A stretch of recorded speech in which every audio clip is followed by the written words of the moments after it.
Magandang gabi po. Malapit na naman ang Kapaskuhan.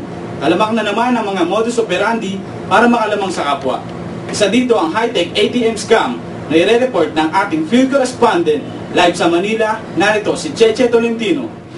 Dahil malapit na ang Kapaskuhan, sari-sari mga modus operandi ng mga masasamang loob ang bumibiktima sa lipunan. Ito ay pagsasadula ng aktwal na pagnanakaw sa ATM.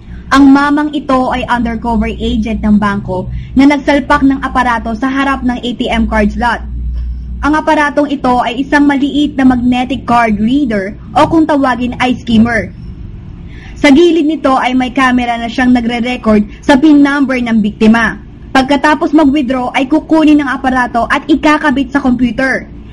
Gamit ang card encoder, ililipat ang data sa kahit anong card na may magnetic strip at pagkatapos nakopya na ang data.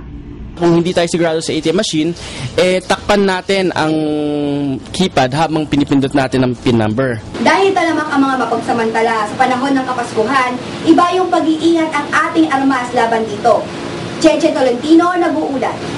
At yan po ang aming balitang tinutukan sa 24 oras. Maraming salamat. Ako po si Mike Asoy. Ito ang GMA Walang Sinasanto.